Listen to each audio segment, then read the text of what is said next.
My name is Chris Stewart and I play iRacing. I imagine most of you will be new to my channel. I've been on the service since 2015 and I spend my time in GT3 and endurance racing. Shout out to Team Improper Racing.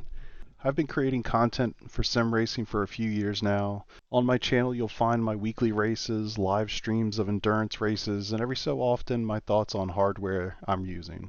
In 2022, I made a sim rig video, but haven't done an update since. Since then, I've made a few upgrades and many refinements from the hundreds of hours I've spent in the rig. Today, I want to share my sim rig for 2024. I'm using the Lab P1X and dedicated quad monitor stand. I really like the contrast the silver aluminum provides. The P1X has been the foundation for my rig since 2019, and I can't say enough about it. It's rock solid, provides a great foundation to build on, and has the flexibility to satisfy the creativity I've seen from other sim racers all over the internet. I'm pretty boring, so I just have the standard configuration, which has served me well. In 2022, the item I said I wanted to upgrade most was my cheap NRG seat. I did, and I actually completely regret it.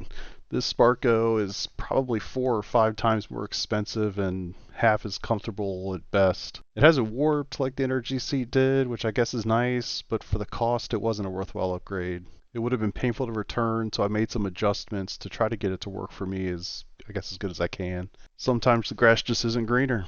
For the monitors, we've got triple 32-inch, 1440p, 144 Hz LGs with G-Sync. I spent more time than I'd like to admit trying to get G-Sync to work reliably in iRacing, but I've since just given up on that. Maybe a story for another video. Fourth monitor that I use for telemetry is a 27-inch, 1440p Asus.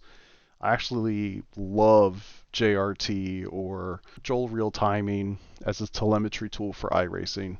As you can see, I have a custom view with a number of JRT pages displaying. Top left are the standings, top right is the relative, bottom left is the track map, bottom center is the dashboard that I have flashing colors for yellows, speed limiters, ABS, and more. And the bottom right is YouTube or Twitch chat.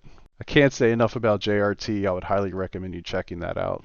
The Simucube 2 Pro has been a rock for me. It's the standard for wheelbases, and that reputation is completely justified. I don't see that thing ever getting replaced, I guess, until maybe they make a Simucube 3. One large change from 2022 is the wheel. This is a Cube Controls F Pro, and I absolutely love this wheel.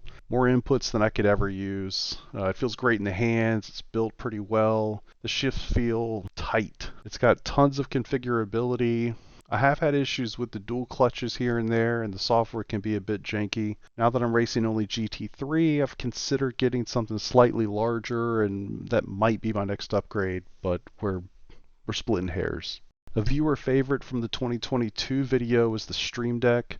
I think it's a lot more common now, but I use the Stream Deck as a highly configurable button box for iRacing. I have chat controls, pit parameter controls, and OBS controls mapped here for easy access. A big question I got before was the mount. I'm using the SimLab button box mount, and I drilled holes into the Stream Deck mount so that I could get the bolts through to mount it to the profile.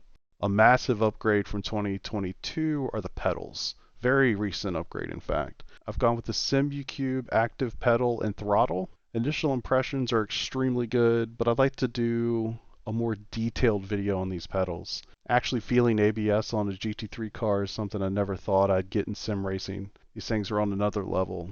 Being able to configure nearly everything about them in software and instantly try the difference is a game changer. Yes, it's stupid expensive, and no, it's probably not worth it, but yeah, they've changed the game with this technology. A few months ago, I wanted to elevate my pedals to more of an F1 position, which is why you see these additional profile pieces in the back. As you'll also notice, that experiment failed. It's a little hard to see, but there are 4 profile pieces here that give a huge range of motion for the pedal tray. Currently, I'm making no use of these. Chalk it up to a wild hair, I guess. A fan favorite? Sorry, I know. My fan. It's the simple things.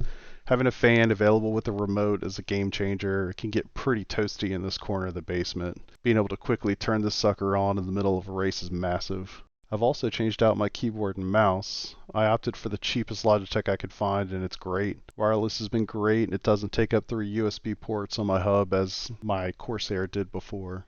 I have a Dayton bass shaker attached to the frame around the seat. I actually only use it for gear shift, curves, and textures from iRacing's LFE feature. I tried SimHub, a 4-corner configuration, and sometimes simple is just better. This adds a nice amount of immersion without a lot of added complexity. So this PC is dedicated to iRacing and runs a 13700K and a 4090. I use Astro A50s for audio and a Logitech webcam for content creation.